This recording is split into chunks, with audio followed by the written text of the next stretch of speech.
안녕하세요. 저는 오늘 당근페이에서 새로운 서비스를 런칭하기까지의 여정 세션으로 고객분들께 당근페이에서 있었던 여러 가지 사례들을 함께 소개드릴 테크니컬 어카운트 매니저 조유진입니다. 저는 오늘 금융권에서 준수해야 할 보안 지침과 당근페이에서 저희 AWS 서비스를 어떻게 검토하고 적용하셨는지 조금씩 소개해드릴 예정입니다. 클라우드 금융 서비스에 있어서 중점적으로 고려하셔야 하는 7가지 핵심 보안 지침을 AWS 서비스와 연계해서 말씀드리겠습니다. 첫 번째, 데이터 보호입니다. 고객의 정보가 안전하게 보호되기 위해서는 저희 AWS KMS를 통해 암호화되는 것이 좋고요. S3와 같은 스토리지 서비스에서도 암호화가 필수적입니다. 두 번째로 접근 제어가 있습니다.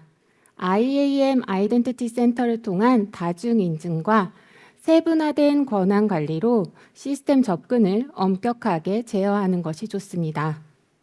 세 번째는 컴플라이언스 준수인데요. AWS 컨피그와 시큐리티 허브를 통해 국내외 금융 규제 요구 사항을 철저히 준수하고 모니터링해야 됩니다. 네 번째로 네트워크 보안이 있습니다. 네트워크 파이어월과 라우트 53 DNS 파이어월을 통해 네트워크를 분할하고 외부 위협으로부터 시스템을 보호할 수 있습니다. 다섯 번째로 들 수 있는 건 클라우드 제공자 보안 평가인데요.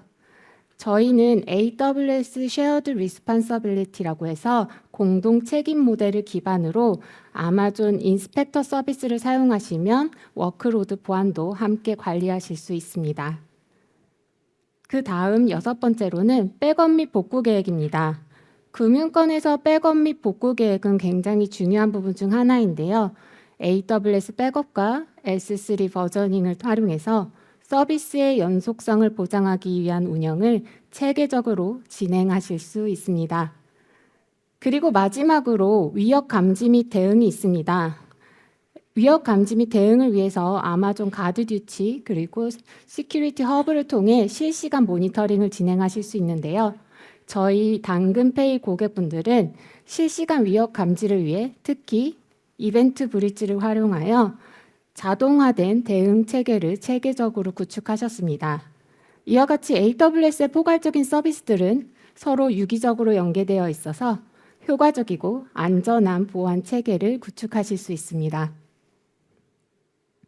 견고하면서도 유연한 시스템을 지속하기 위해서 당근페이에서 저희 AWS 서비스 보안을 어떻게 검토하셨는지 여러 가지 사례를 한번 살펴보겠습니다.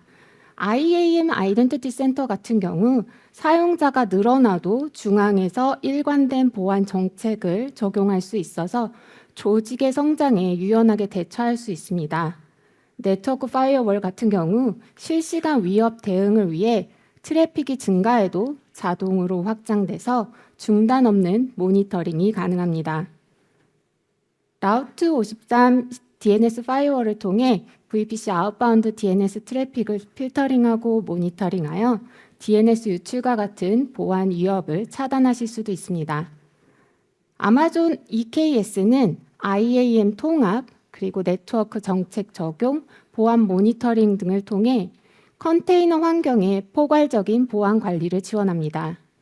이러한 서비스 조합으로 당근페이의 고객은 보안의 경고성과 비즈니스의 유연성을 동시에 확보하기 위한 작업을 검토하셨습니다. 사용자 데이터를 보호를 위해 안전한 데이터 분석과 처리도 굉장히 중요한 부분 중 하나입니다. 데이터 수집부터 분석, 저장까지 전 단계에 걸쳐 보안은 매우 중요합니다.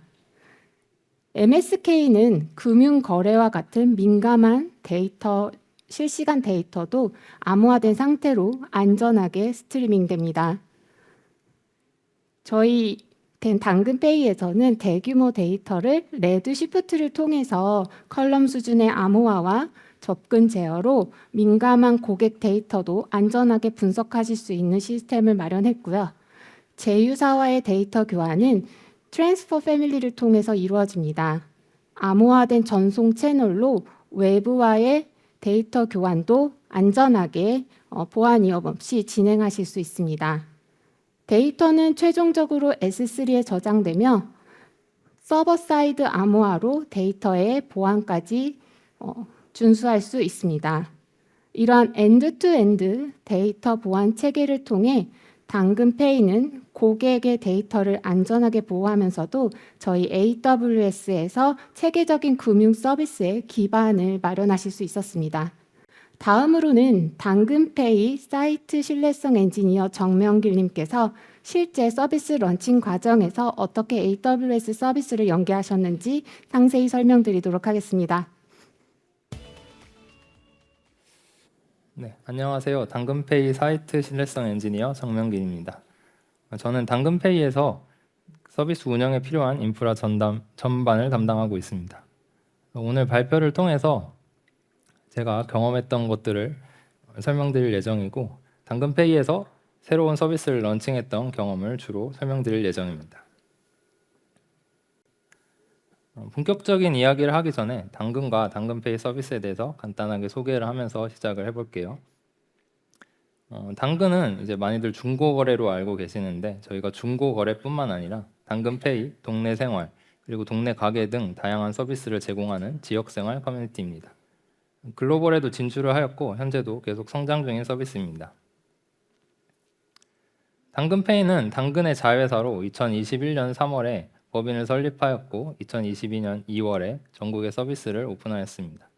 그리고 최근에는 당근머니 하나 체크카드를 출시했고 안심결제 서비스도 시작을 했습니다. 당근페이는 당근 앱의 다양한 곳에서 이용하실 수가 있는데요. 먼저 나의 당근 탭에 보시면 상단에서 당근페이를 확인하실 수가 있고, 그리고 중고거래 채팅에 보시면 당근페이 메뉴를 통해서 당근페이를 이용하실 수가 있습니다. 그리고 만약에 당근카드를 발급받으셨다면 앱 내에서 적립금, 이용 금액 등의 내역도 확인하실 수가 있습니다. 그리고 당근 앱에서 결제가 필요한 곳에서도 당근페이를 이용해서 결제를 하실 수가 있습니다. 당근페이 서비스에 대해서 간단하게 소개해드렸는데요. 여기서 더 자세하게 설명을 드리고 오늘 발표 내용이 당근페이에 왜 필요했는지 설명드리도록 하겠습니다. 먼저 설명드릴 것은 당근페이는 전자금융 서비스를 하고 있는데요. 이 전자금융 서비스를 하기 위해서는 라이센스를 취득을 해야 합니다. 당근페이의 경우 전자금융업, 오픈뱅킹, 그리고 최근에는 안심결제 서비스를 제공하기 위해서 결제대금 예치업 라이센스를 취득했습니다. 이걸 설명드리는 이유는 이런 라이센스를 취득하게 되면은 저희가 서비스를 개발할 때 고려해야 될 상황이 있는데요. 이 내용은 이어서 설명드리도록 하겠습니다. 당근페이에서 서비스를 개발할 때는 두 가지를 고려해야 되는데요. 하나는 서비스 요구사항이고 이제 다른 하나는 정책 요구사항입니다. 서비스 요구사항은 일반적인 부분이 될 수는 있을 것 같은데 서비스를 개발하기 위해 필요한 기술적인 부분이 있을 수도 있고, 그리고 저희가 서비스를 지속하기 위해서 운영 관점의 요구사항 등이 있을 수 있습니다. 그리고 기업의 상황과 방향성에 따라서도 고려를 할 수 있을 것 같습니다. 두 번째는 정책 요구사항인데요. 기업에서 정한 정책 그리고 규정 등을 준수해야 할 수도 있고, 이제 아까 설명드린 것처럼 전자금융과 같이 이제 특정 분야의 서비스를 하기 위해서는 감독 기관에서 정한 규정과 정책을 준수해야 할 필요가 있습니다. 오늘 발표 내용이 요약된 전체 도표입니다. 이제 오른편에 보시면 보안 안전관리 서비스, 그리고 이벤트 기반 자동화 서비스, 그리고 배치 처리 파이프라인, 그리고 이벤트 기반 파이프라인이 오늘 설명드릴 주요 내용입니다.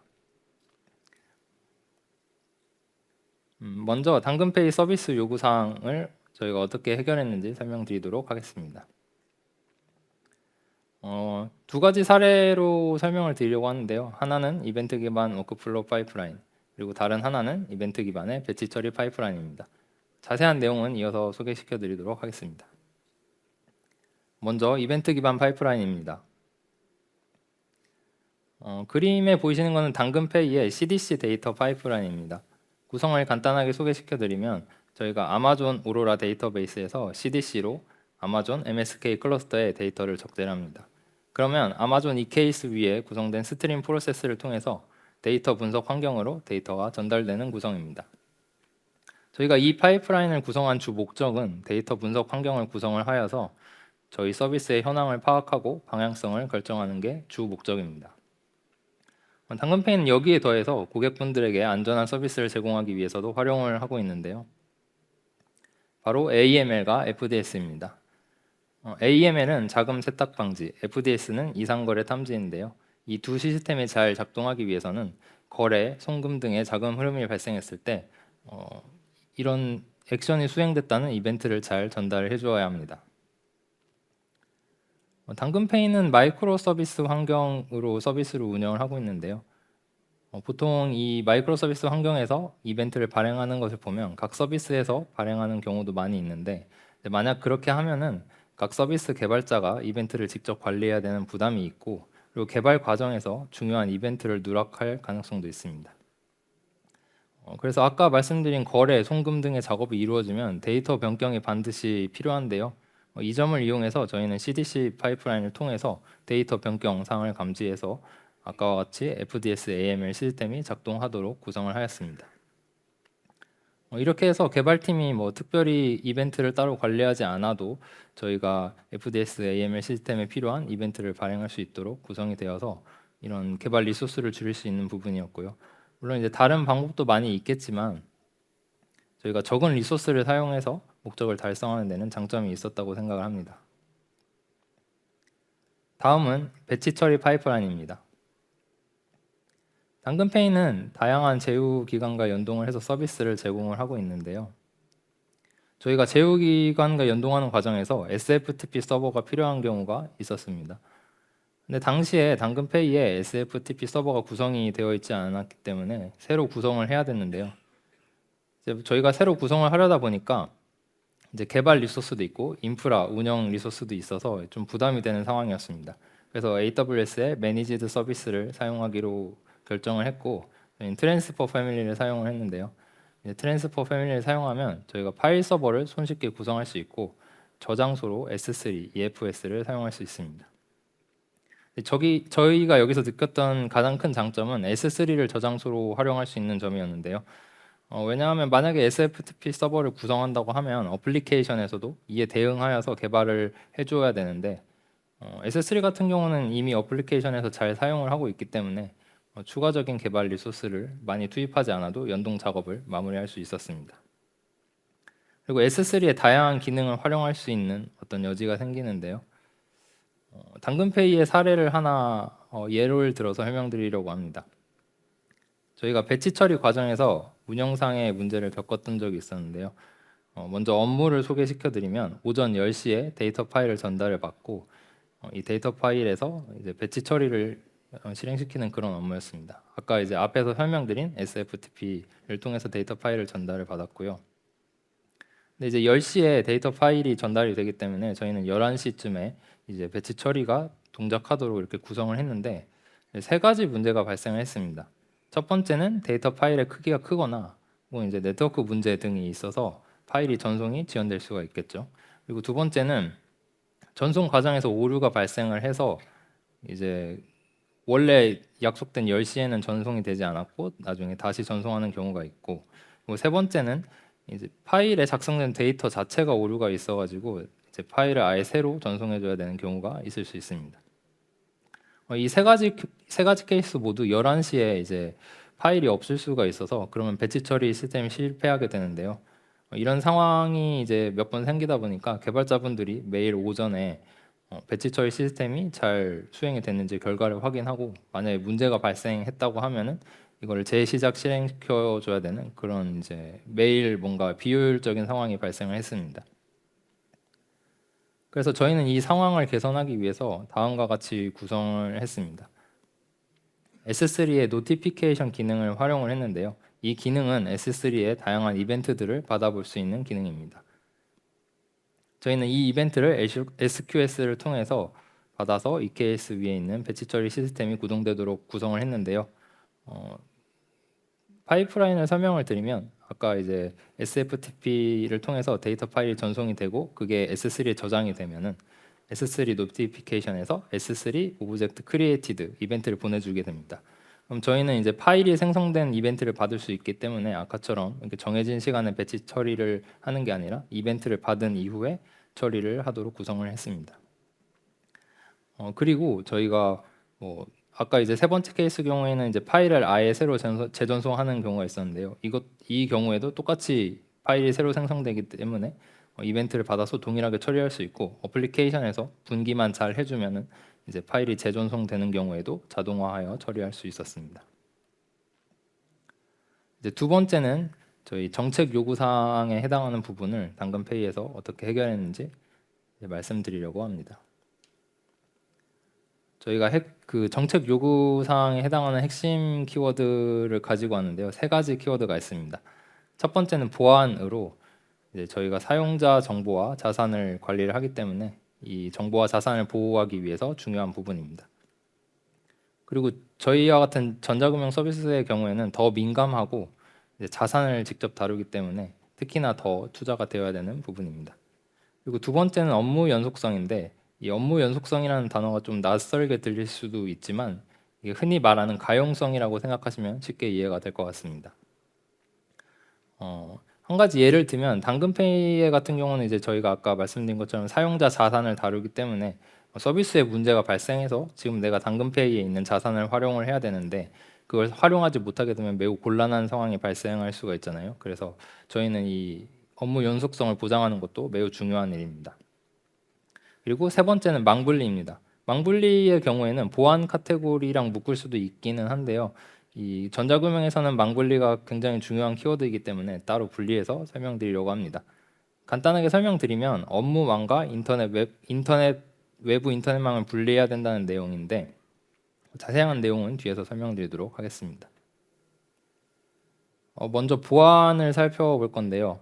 이제 앞으로 그 아까 세 가지 키워드에 해당하는 규정이 계속 나올 건데 이 규정에 집중하다 보면 좀 지루할 수가 있어서 규정은 이제 듣고 잊어버리셔도 될 것 같아요. 이제 다른 내용을 저희가 설명드릴 거니까.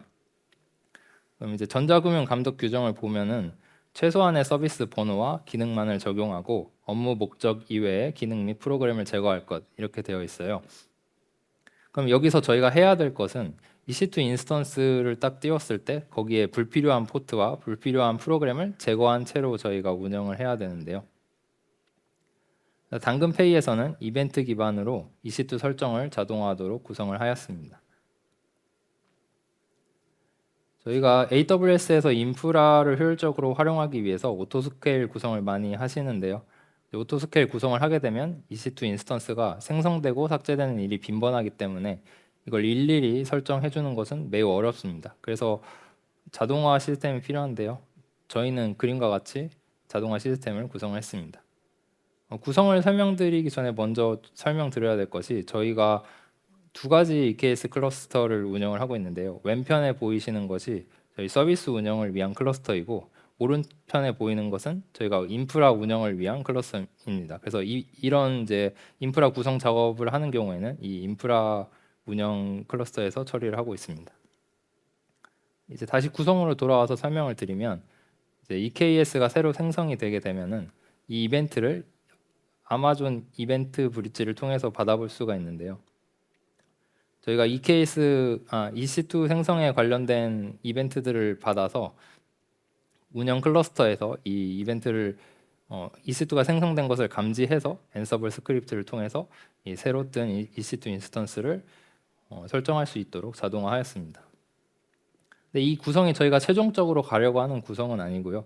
중간 단계로 생각하고 있는 구성인데 왜냐하면은 이제 앤서블 스크립트를 돌리기 때문에 이게 만약에 앤서블 스크립트 안에서 뭐 패키지 설치를 하면은 시간이 오래 걸릴 수도 있고 뭐 이게 완벽한 것이 아니다 보니까 뭐 똑같은 스크립트여도 간혹 실패하는 경우가 있어요. 그래서 이런 상황들을 개선하기 위해서 저희가 다음 단계를 준비하고 있습니다.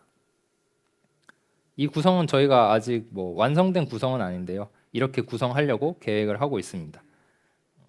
AWS에서는 EC2 인스턴스에 사용할 수 있는 AMI를 다양하게 제공을 해주는데요. 그 중에 아마존 리눅스의 경우에는 이 AMI 이미지가 업데이트가 되면은 SNS를 통해서 업데이트 되었다는 이벤트를 받아볼 수가 있습니다. 그럼 저희는 이 업데이트 되었다는 이벤트를 받아서 아까 설명드렸던 운영 클러스터에서 저희 당근페이만의 AMI를 빌드하는 형태로 구성을 했고요. 이 빌드할 때는 패커와 앤서브를 사용을 했습니다. 그래서 아까 이제 저희가 필요했던 보안 관련된 설정을 미리 다 해서 빌드를 한 다음에 이걸 EC2에 적용시키기 때문에 EC2 인스턴스가 준비된 상태로 실행이 되고 저희가 추가적인 스크립트를 실행시킬 필요가 없어서 효율적으로 구성을 할 수 있습니다. 그래서 저희가 이렇게 개선하도록 지금 작업을 진행하고 있습니다. 두 번째는 업무 연속성인데요. 이제 전자금융 감독 규정을 보면은 중요도에 따라서 전산 자료를 정기적으로 백업하여 원격 안전 지역에 소산하고 백업 내용을 기록 관리할 것 이렇게 되어 있습니다. 근데 이 규정에서 가장 어려운 점이 원격 안전 지역에 소산해야 한다는 부분인데 왜냐하면 저희가 온프레미스를 생각을 해보면 이제 원격 안전 지역에 소산하려면 데이터 센터를 이중화해야 하는 부담이 발생을 합니다.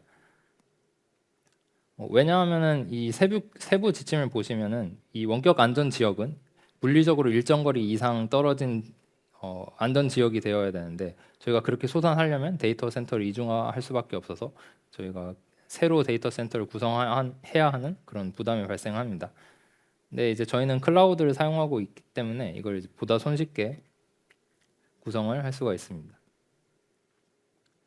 당근페이에서는 AWS 백업을 사용을 하고 있는데요. AWS 백업을 사용을 하면은 이 백업 데이터가 여러 가용 영역에 걸쳐서 저장이 되기 때문에 아까 이제 말씀드렸던 원격 지역에 소산해야 된다는 부분을 손쉽게 준수할 수가 있습니다.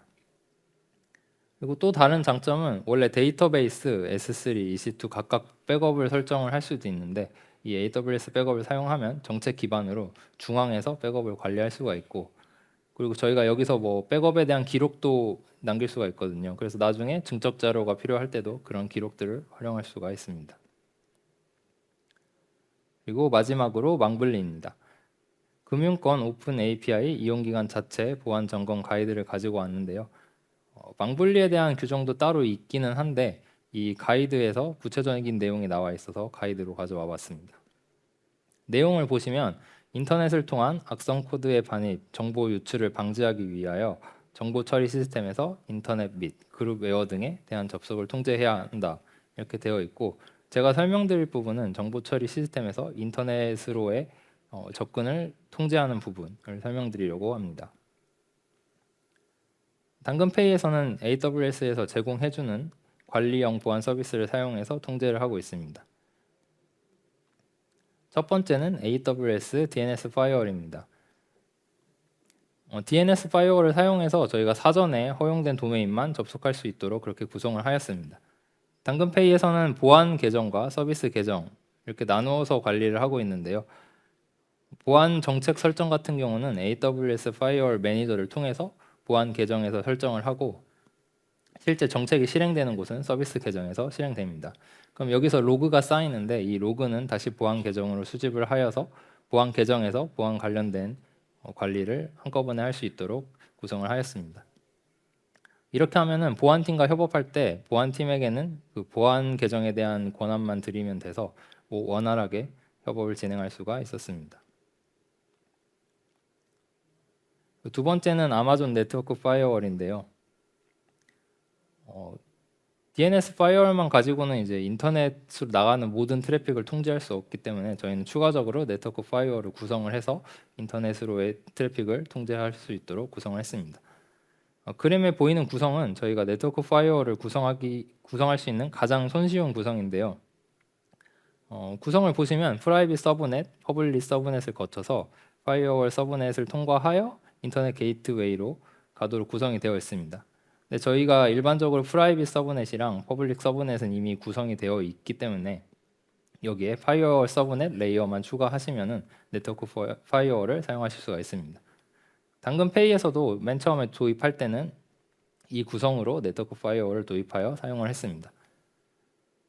지금은 이제 다른 구성으로 상황에 맞게 구성을 해서 사용을 하고 있는데요. 왜냐하면 이 구성 같은 경우는 뭐 기존의 인프라 변경을 최소화해서 구성할 수는 있는데 나트 게이트웨이를 먼저 통과하다 보니까 소스 IP를 기반으로 한 정책을 설정할 수는 없어서 그 부분에 단점이 있습니다. 그래서 AWS 문서를 보시면 다양한 사례가 있는데요. 그 문서를 참고해서 각 기업의 상황에 맞게 방화벽을 구성하시면 좋을 것 같습니다. 이렇게 방화벽을 마지막으로 저희 전체 구성을 다 설명드렸습니다. 그래서 오늘 발표를 이렇게 마무리 지어 봐야 될 것 같은데요. 제가 생각하는 클라우드의 장점은 유연함이라고 생각을 합니다. 물론 이제 유연함으로 인해서 다르게 말하면은 온프레미스에 비해서 설정이 명확하지 않고 복잡해질 수는 있는데 저희가 다양한 아이디어를 통해서 이 유연함과 결합을 하면은 인프라를 보다 효율적으로 구성을 할 수 있고, 그리고 저희가 이런 아이디어를 실현하는 과정이 엔지니어의 동기부여에는 매우 도움이 되기 때문에 그런 부분에 있어서도 장점이 된다고 생각을 합니다. 그리고 금융권에서는 이제 클라우드를 사용하는 케이스가 좀 적은 편인데요. 물론 이제 클라우드가 무조건 좋고 온프레미스가 나쁘다라고 얘기를 하려는 건 아니고, 이제 저희가 활용할 수 있는 부분은 클라우드를 활용하고 그런 사례가 많아져서 나중에는 서로 레퍼런스를 공유할 수 있게 되면 좋을 것 같습니다. 네, 이렇게 발표 들어주셔서 정말 감사합니다.